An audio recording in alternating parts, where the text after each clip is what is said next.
Le RTM, il est 13h.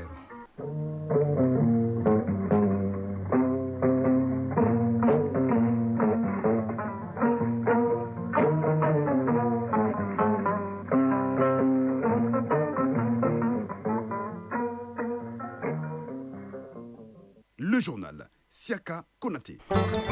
Mali Actualité, deuxième édition, le titre. Les risques psychosociaux au travail, le sujet était au centre d'un master café dont l'objectif est de prévenir les troubles psychosociaux dont peuvent souffrir les travailleurs, occasion pour les organisateurs et les participants de débattre des causes et solutions à ces phénomènes qui prend de l'ampleur dans notre pays.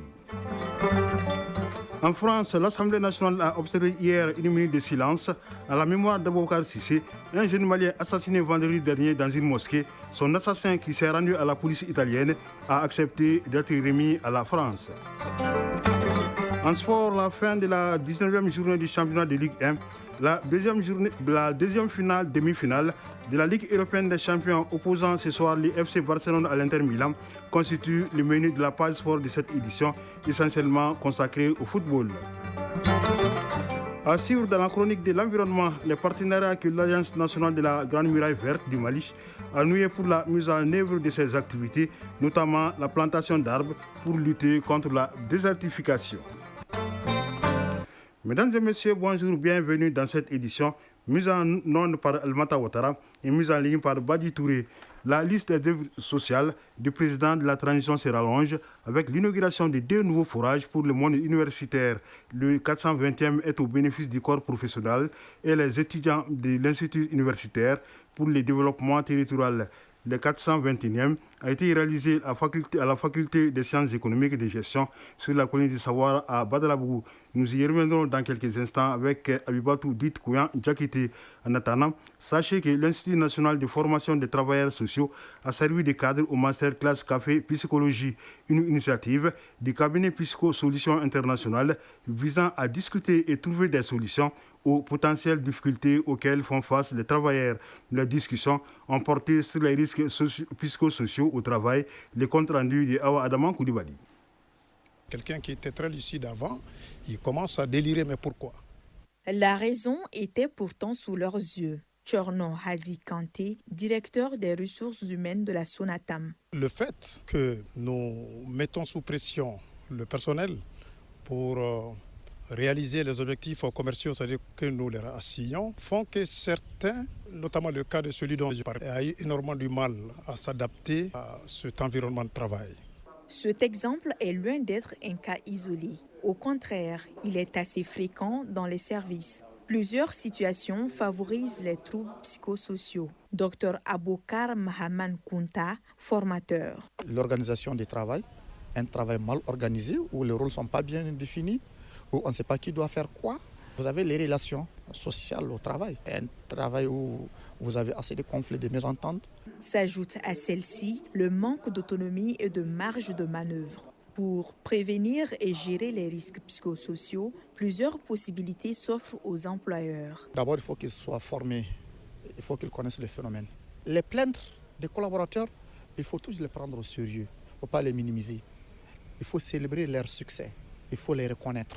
Qu'il y ait des cellules d'écoute psychologique dans les services. Parce que certains services sont devenus des champs de bataille aujourd'hui, malheureusement. Ce sont des aspects qui paraissent anodins, mais qui ont tout leur pesant d'or.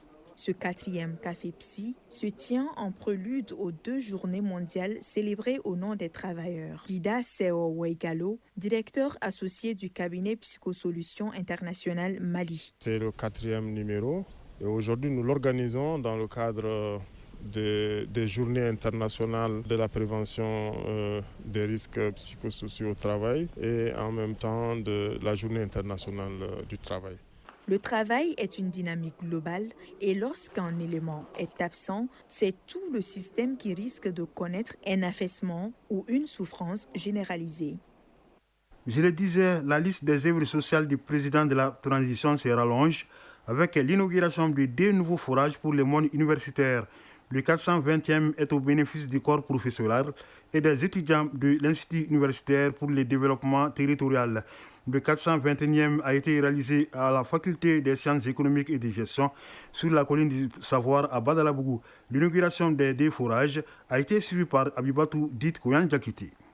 Professeur Mamadou Koumari, recteur de l'Université des sciences sociales et de gestion de Bamako.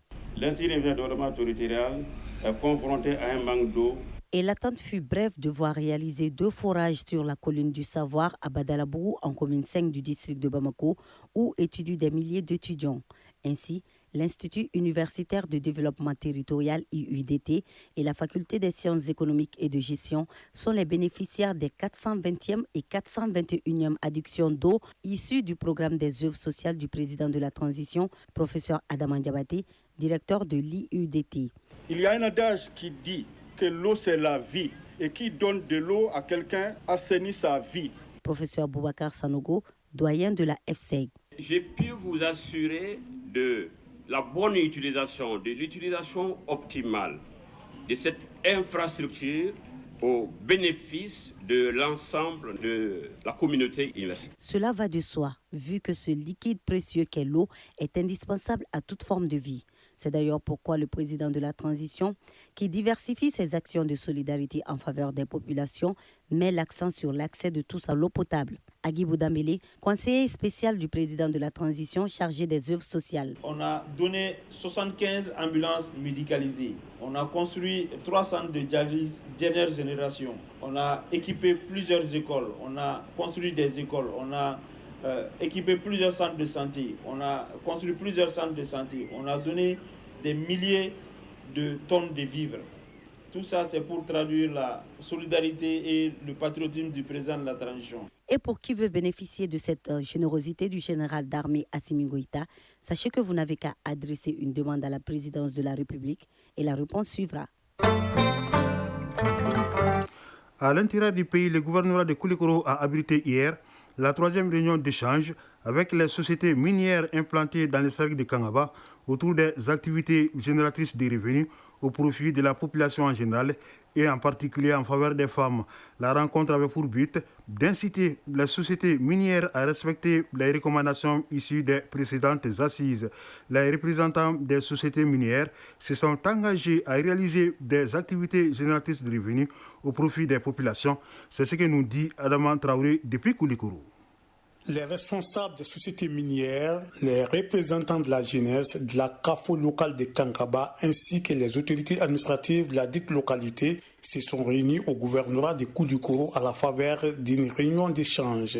Cette rencontre est la 3e du genre. Elle porte sur les recommandations issues des réunions précédentes. Il s'agit d'échanger sur les réalisations des activités génératrices de revenus au profit des femmes du cercle afin qu'elles puissent quitter les galeries minières. Mahamar Aïdara, directeur du cabinet du gouverneur de Koulikoro.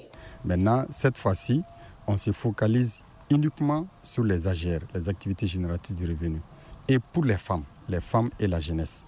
Voilà, parce qu'il y a certaines sociétés qui ont construit des centres de santé, des maternités.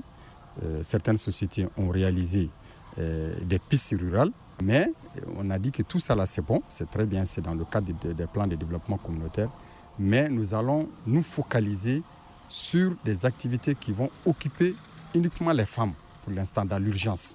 Vraiment qu'on puisse avoir les moyens vraiment d'éloigner les femmes vraiment de ces placeurs-là.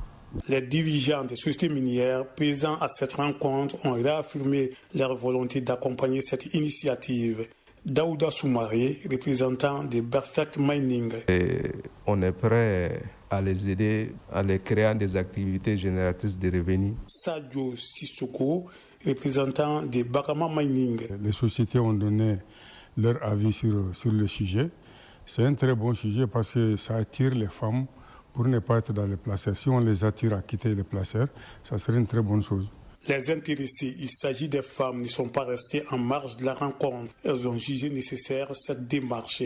Mariam Koulibaly, présidente de la CAFO locale de Kankaba. Le quotidien, c'est quoi? Les femmes sont en train de souffrir. Malgré cette souffrance aussi, entendre que ces femmes ne vont plus fréquenter encore les placères sans vraiment chercher une porte de sortie, ça allait nous créer d'autres ennuis. L'activité généraliste des revenus nous voit droit au cœur. Après la rencontre, tous les participants, particulièrement les responsables des sociétés minières, se sont inscrits dans la logique de réaliser des activités génératrices de revenus pour le bien-être des femmes et de la communauté locale.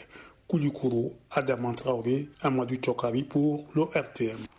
Fin du symposium des femmes de la région de Ségou, c'est symposium de 3 jours qui a mobilisé plus de 100 filles et femmes de plusieurs cercles de la 4e région, était axé sur le leadership féminin et l'autonomisation des femmes. L'initiative est des plans international Mali et de l'association Convergence pour Ségou Prospère de Ségou, la correspondance d'Amidou Diallo. Symposium autour de l'autonomisation, l'engagement des femmes dans la gouvernance locale et le leadership féminin. Cette rencontre des plans international Mali et de l'association Convergence pour Ségou Prospère vise à impliquer les filles et les femmes dans les actions du développement communautaire. Pour ce faire, 3 jours de réflexion et de partage d'expériences sont initiés. Fousseni Diakté, chef du projet Chilide des plans international Mali. Il est important de créer un cadre d'échange et de réflexion entre les acteurs, les actrices au niveau régional pour discuter des questions relatives à la participation, au leadership féminin, à l'autonomisation. Ousmane Diarra, président de l'association Convergence pour Ségou Prospère. Nous avons estimé qu'il faut un cadre régional solidaire pour les femmes dans lequel elles peuvent s'épanouir. Plus d'une centaine de filles et de femmes venues des cercles de Ségou, Baraouli, Nyono et Bla, édifiés sur plusieurs sujets relatifs au leadership féminin. Yana Fatoumata Soudjo, participante. Le symposium a été très bénéfique pour nous, vu que durant ces 3 jours, nous avons eu à aborder plusieurs thématiques, notamment sur le leadership féminin. Nous avons vu aussi l'importance de l'autonomisation des filles. Mbarka Ndaou, participante. Ce sont des thèmes qui intéressent vraiment la gente féminine. On a vraiment appris de ces 3 jours. Ce symposium régional des femmes, première édition, s'inscrit dans le cadre du projet Chilide des plans international Mali. Ces journées d'échange ont pris fin par la remise d'attestations aux participantes. Ségou, Amir Diallo et Cheikh Tangara pour l'ORTM. Tenu à Tombouctou d'une session extraordinaire du comité régional d'orientation et de suivi des actions de développement Croxad autour de l'appropriation du projet éléphant du Mali. Les participants échangent sur l'intégration de ce projet dans les plans de développement régional pour la survie des éléphants du Gourma. Plus de précisions avec Idrissa Goulou Sissoko qui nous appelle de Tombouctou. Par cette session extraordinaire du comité régional d'orientation et de suivi des actions de développement CROSSAD, il s'agissait d'une appropriation du projet éléphant du Mali par les acteurs régionaux et de la prise en compte de la dimension gestion concertée des ressources naturelles et de la problématique des éléphants et de leur habitat dans les plans de développement. Moussa Khalidi, vice-président de la délégation spéciale du conseil régional de Tombouctou. C'est pour pouvoir apprécier et apporter au moins tout ce que nous avons comme recommandations pour le futur programme sur les éléphants du Gourma, pouvoir sauver cette espèce qui est en voie de disparition dans le Gourma. Ce projet conduit par Ville Formation s'inscrit dans le cadre des actions prioritaires de soutien des communautés de l'ère de répartition des éléphants dans le développement du système de gestion des ressources naturelles centré sur les éléphants et permettant la régénération des habitats naturels dont les populations et les éléphants dépendent pour leur survie. Modou Tembeli, directeur de cabinet du gouverneur de Tombouctou. La maîtrise du projet, d'être familiarisé avec les activités qui ont été réalisées par les différentes communautés des cercles de Gossi et de Bambara Maoudé, voir ce qui a marché, ce qui n'a pas marché et ensemble voir dans quelle mesure nous pouvons prendre en compte les questions de protection des éléphants dans le document de planification tout en prenant en compte les préoccupations des femmes et des jeunes. À l'issue des travaux, des recommandations fortes seront formulées pour la survie des éléphants dans le Gourma. Tombouctou, Idrissa Goulou Sissoko, Ablaye Sissé pour l'ORTM. À l'étranger, dernier développement du dossier de l'assassinat du Malien Boubacar Cissé dans la mosquée de la Grand Combe, car en France, l'Assemblée nationale française a observé hier une minute de silence en sa mémoire, réaffirmant son attachement à la laïcité. C'était lors de l'interpellation du ministre de l'Intérieur, mais le Sénat annonce qu'il ne le fera pas aujourd'hui. Le suspect Olivier A, arrêté en Italie, a accepté d'être remis à la France.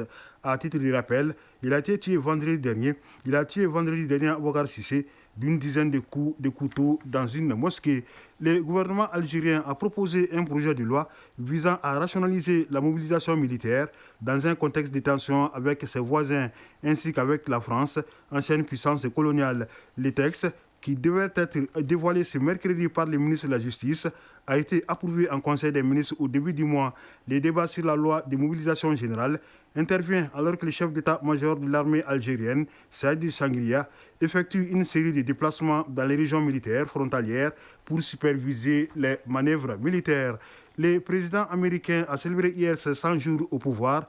Devant une salle comble dans le Michigan, Donald Trump s'est félicité de ses 100 jours réussis, les plus réussis. Il a insisté sur la nécessité de durcir le contrôle des flux migratoires, saluant les arrestations en hausse des migrants considérés comme dangereux. Le président Trump a d'autre part défendu ses décisions en matière de commerce international. En 100 jours, il a signé 150 décrets portant entre autres sur la coupe budgétaire, la fermeture de la radio Voix d'Amérique, de l'USAID, la fin des programmes DEI, diversité, équité et inclusion dans l'administration, car il a imposé la reconnaissance officielle des deux genres, hommes et femmes. Donald Trump a aussi dénoncé la participation des hommes aux compétitions féminines avant de lancer de nouvelles attaques contre ses adversaires politiques et les institutions. L'armée britannique a lancé des frappes aériennes avec les États-Unis contre les rebelles Houthis du Yémen. Il s'agit de sa première participation à la nouvelle campagne américaine intense visant ce groupe. Selon le ministère britannique de la Défense, le site attaqué est un ensemble de bâtiments où les Houthis fabriquent des drones utilisés pour attaquer les navires en mer Rouge. Les Houthis ont signalé plusieurs frappes aériennes autour de Sanaa, la capitale du Yémen, qu'ils contrôlent depuis 2014. D'autres frappes ont touché la région de Sada. L'ONU appelle les dirigeants mondiaux à faire preuve de courage politique pour sauver la solution à deux États, israéliens et palestiniens. Lors d'un débat public consacré à la situation au Moyen-Orient, le secrétaire général Antonio Guterres a appelé aujourd'hui les dirigeants à concrétiser leurs promesses, en particulier la solution à deux États, Israël et Palestine, vivant côte à côte dans la paix et la sécurité. Pour les responsables onusiens, au Liban, le cessez-le-feu et l'intégrité territoriale doivent être respectés et tous les engagements doivent être mis en œuvre. Parlant de la Syrie, il a insisté sur la nécessité d'accompagner ce pays sur la voie d'une transition inclusive de toutes les composantes de la population. Justement en Syrie, de nouveaux affrontements confessionnels ont fait hier soir 13 morts près de Damas, la capitale. Les torsions brûlent entre l'Inde et le Pakistan. Les deux pays sont au bord de la guerre, le Pakistan évoquant une possible frappe indienne.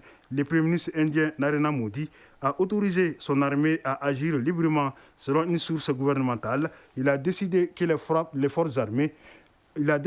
forces armées ont la liberté de décider des cibles, du moment et du mode de la riposte à l'attaque. Le Pakistan menace de riposter en cas d'attaque.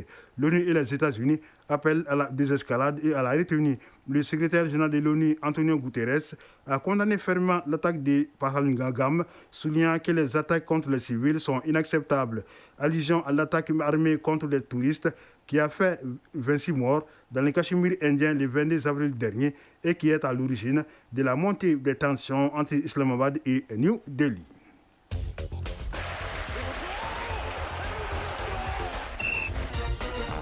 Nous entamons la page sport de cette édition essentiellement consacrée au football. La deuxième demi-finale de la Ligue européenne des champions oppose ce soir les FC Barcelone à l'Inter Milan. Ici au Mali, la 19e journée du championnat a pris fin. Les résumés de l'actualité sportive avec Ardu Matina. Football, championnat national Ligue 1 professionnel. Les 3 derniers matchs de la 19e journée ont été joués hier mardi. Le FC Djara, demi-finaliste de la Coupe du Mali et qui croisera le Stade malien de Bamako samedi, a réalisé une bonne opération lors de cette journée en battant 2-1 Afrique Football Elite AFE. L'USFAS, également demi-finaliste et qui jouera dimanche contre le Djoliba AC, l'a emporté 1-0 devant les 11 créateurs de Nyarela. et large victoire 4-0 de l'AS Real de Bamako face à l'Union sportive de Bougouni. Après cette 19e journée, on retrouve en tête le Stade Malien de Bamako avec 43 points. Les Blancs de Bamako comptent 6 points d'avance sur leur dauphin, le Djoliba Athletic Club, 37 points. Et l'USFAS ferme le podium avec 33 points. En bas du tableau, l'association sportive de Korofina ASCO est 13e avec 16 points et les Étoiles du Mandé occupent la 14e et dernière place du classement avec 13 points. Battu dimanche 3-1 par le Stade Malien de Bamako lors du derby comptant pour la 19e journée du championnat national, le Djoliba Athletic Club a décidé hier de se séparer de son entraîneur Demba Mamadou Traoré et de son staff. Ayant permis aux Rouges de Bamako d'être champions la saison dernière et une qualification historique pour la phase des poules de la prestigieuse et lucrative Ligue africaine des champions, celui que l'on surnomme Pep Guardiola était en perte de vitesse depuis quelques journées. Et la défaite 3-1 dimanche contre le Stade Malien de Bamako semble être la goutte d'eau qui a fait déborder le vase. Selon nos sources, l'intérim sera assuré par Dédé Tamboura et Abdou Traoré. C'est là en attendant l'officialisation du nom d'un nouvel entraîneur pour diriger les Rouges de Bamako. Cette grande performance, le jeune talent de la Masia, le prestigieux centre de formation du FC Barcelone, le Malien Ibrahim Diarra a été déterminant pour le triomphe du FC Barcelone en finale de la Youth League, c'est-à-dire la Ligue des champions des jeunes. Face au club turc de Trabzonspor à Nyon en Suisse, le jeune ailier malien a inscrit 2 buts, puis a offert une passe décisive sur les 4 buts du Barça. Arrivé à la Masia en provenance d'Africa Foot de Bamako, Ibrahim Diarra, surnommé Kaka, l'ancien joueur brésilien, c'est là pour son élégance balle au pied et ses accélérations, connaît une progression fulgurante et semble bien partir pour s'affirmer au plus haut niveau européen. C'est là au bonheur de la sélection Fagnon, les Aigles du Mali. Ligue européenne des champions nouvelle version, la seconde demi-finale aller se joue ce soir à 19h et oppose le FC Barcelone à l'Inter Milan. Déjà hier soir, Arsenal recevait le Paris Saint-Germain pour la manche aller de la première demi-finale. Dans ce match à l'Emirates Stadium à Londres, les choses sont allées très vite. Dès la 4e minute de jeu, le Paris Saint-Germain, pour sa toute première attaque, va ouvrir le score grâce à Ousmane Dembélé. Et ça sera d'ailleurs l'unique but de la partie. Les Parisiens prennent ainsi une légère option pour la finale avant le match retour prévu le 7 mai prochain en France au Parc des Princes. Chronique de l'environnement. Face à l'urgence climatique et à la dégradation continue des terres, l'initiative de l'Agence nationale de la Grande Muraille Verte poursuit son implantation au Mali entre défis techniques, solidarité internationale et résilience locale. Pour comprendre les leviers actuels et les perspectives d'avenir, Agibé Koulibaly s'est entretenu avec Toumani Diallo, directeur général de l'Agence nationale en charge de sa mise en œuvre. C'est le sujet de la chronique de l'environnement du jour.